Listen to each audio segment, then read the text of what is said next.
All right, today's video is a request from a channel member. Thank you, Michael KB, for your support on the channel.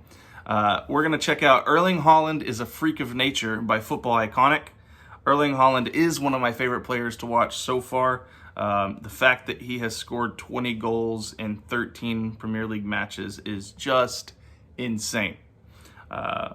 Shattered the record at this point. So here we go. Erling Haaland is a Freak of Nature. Football Iconic. Guys, I don't mean to alarm anyone, and I know how some may react to this, but what if the Premier League was the real Farmers League all along? A couple of days ago, we witnessed a massacre, a battering. One of the most one-sided, quote-unquote, battles between two so-called rivals. Those who bared witness were leaving before the halfway point, and worst of all, like clockwork, the traveling team made Sir Alex upset again. He's been through enough, okay? He doesn't need the stress anymore. Anyway, this video isn't about those guys. No, this video is about this guy. Erling Haaland is doing things that we've never seen before.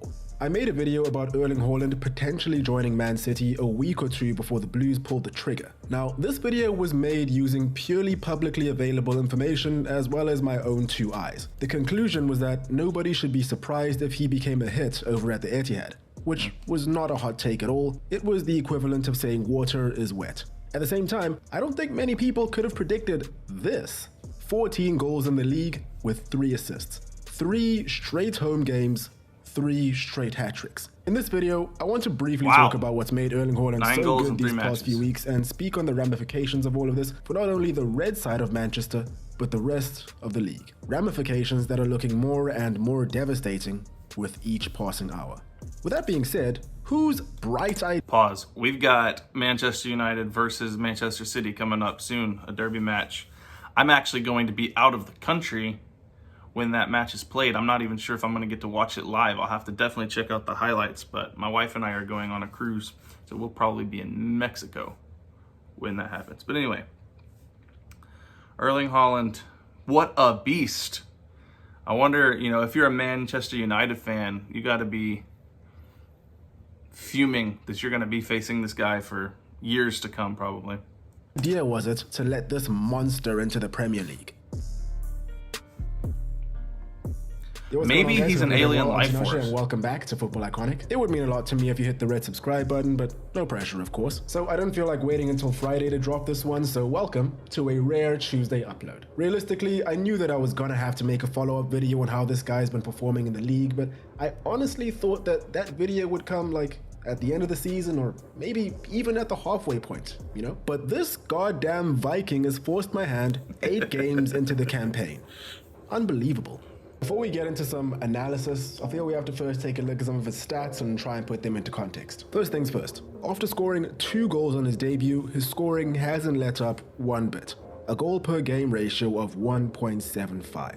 A number that goes up to 2.2 if you want to tally his overall goal contributions. If he were to continue scoring at this rate, which despite how prolific he is, I'm fairly certain is unlikely, he would finish off the year with 65 goals. At which point, the world will descend into chaos and we will all have to welcome King Erling Braut Haaland as our global overlord. On the real though, again, this is unlikely, but it gives like 65 goals by the end of the year, and he showed up in the middle of the season. I was thinking, didn't Messi, he scored 79 in 1 year, right? But that wasn't, I'm talking and I don't know what I'm talking about, so we'll get back to the video. Frightening visual of how flaming hot his form has been. Here's a list that's floating around Twitter on the fastest player to reach 3 Premier League hat-tricks and how many games it took for them to reach that milestone.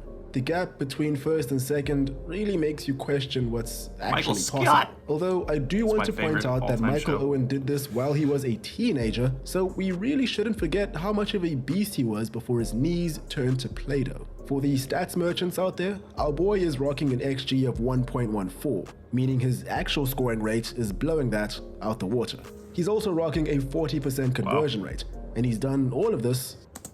Pause. I don't know any of these like XG.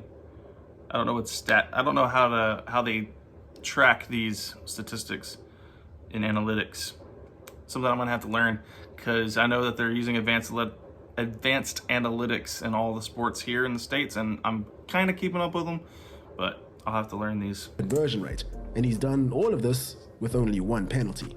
I was actually lucky enough to get Haaland in a room, show him all of these stats, and ask him what he thought about them. This was his response. Yeah, not bad. Yeah, that's fair enough, brother. I feel the same way. As always, speaking about stats without the full context is more or less the exact same thing as trying to convince dudes on the internet that Man United is not good again just because they've won a couple of games. It's useless. For example, if you were to look at what he's done so far this year and compare it to what he did last year, and also wave aside the fact that he switched from the Bundesliga to the Premier League, you'd notice that there's been a bit of a drop-off in some of his stats. For example, his team contributions. From key passes to passes completed, there's been a pretty big numerical decline. However, that decline hasn't reflected in assists, which have more or less remained the same. The point I'm trying to make is the stats and the situational context have to complement one another. The truth is that he spends less time on the ball by design. He was brought in to finish. Right. And in the wise words of Rio Ferdinand, and it's not like his overall contributions, aside from literally kicking the ball into the net, aren't quality. All you have to do is watch the man. His hold-up play and ability to fend off defenders is simply fantastic. There are several examples to look through for this. We have him controlling the ball here under pressure before releasing Ilkay Gundogan right before he scored against Bournemouth. We have him blocking off Joel Ward before unleashing a cool finish against Crystal Palace. We have the same here against Forest. And then we have him towering over United's defense to head in his first of the day on Sunday. The last one is pretty scary in the context of Man City, as for the first time, essentially since Guardiola arrived, they have a big, strong, reliable attacking focal point for high balls in the box. That's not good. I mean, it's good for Man City, of course. And when you begin to think he's nothing but a bully, he's getting in behind like any other speedster, losing defenders and taking up incredible positions, and then displaying the agility and flexibility of a much smaller man. What the hell is this? How did he get his foot all the way up there? Is this legal? I feel sick. And another thing is... Plus, that's the same thing that I was blown away by that when I watched Ibrahimovic, and he had that insane bicycle kick where his foot, I'm like, How do you get your foot that high off the ground? But yeah, Haaland is a freak, man. That for me, one of the most impressive parts of this guy's overall game is his sheer determination. A seemingly innocuous moment from the derby paints a compelling picture of this. So unfortunately, I couldn't find a decent clip of it to take screenshots from, but about halfway through the second half, there was a moment where the ball came to him and he took a heavy touch, which led to it drifting out for a goal kick. The dude sprints to the byline to attempt to prevent the goal kick and in turn led up the pressure in United's half. The distance between him and the ball was pretty big. It's pretty much the definition of a lost cause, but the willingness and determination to chase these quote-unquote lost causes so late in the game, when you're already so far in the lead, is pretty much exactly what everyone wants from a pro athlete at that level. And believe it or not, this may seem like an arbitrary example, which I admit it kind of is, but determination like that is pretty rare. The guy was made for this. In addition to all of this, I want to briefly touch on how unbelievably compatible this guy is with Man City. If I didn't know any better, I think that City's team was specifically built to make this guy's best traits shine. This club has essentially spent the last couple of years passing the ball into the penalty area before one of their guys passes the ball into the net. The only problem, which I'm pretty sure Pep is the only one that refers to it as a problem, was that even though they were scoring tons of goals, they were also missing tons of goals. The fact that Kevin De Bruyne alone created almost 4 goal-scoring chances per 90 last season, and City scored just under 3 goals per game the same year, says quite a lot. And remember, he might be the best at it, but he isn't their only playmaker. And if City's third goal from the derby tells us anything, it's that De Bruyne and Haaland are already the bestest of mates. I refuse to believe that any other player in the league first and foremost sees this pass and then has the ability to execute it with pinpoint precision. And then, of course, we have Haaland somehow being able to stretch to the ball and finish it off.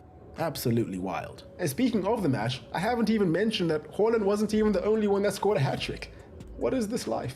The improvement of Phil Foden over the past 2 years or so has been astronomical, to say the least. I remember a couple of years ago when Pep Guardiola came out and said that Foden was the most talented player he had ever seen. I mean, we all know That's not true. The man coached the GOAT. Am I missing something here? Whether that was some A-grade cap, right? Listen, at the end of the day, he's the Man City boss and he has to find a way to motivate his players, right? Especially the younger ones. However, you absolutely cannot deny that the guy is fantastic. He's a clear winner of the Sancho versus Foden debate that I remember was going on. Probably still is going on. I do plan on doing a longer, more detailed video on Man City and everything that Pep Guardiola's done since he arrived in 2016.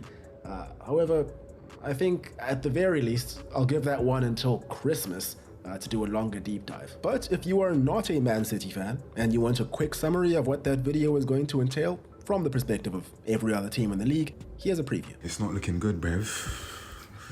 It's not looking good. However, until then, what does this mean for the rest of the league? Manchester United got embarrassed in this game, especially in the first half.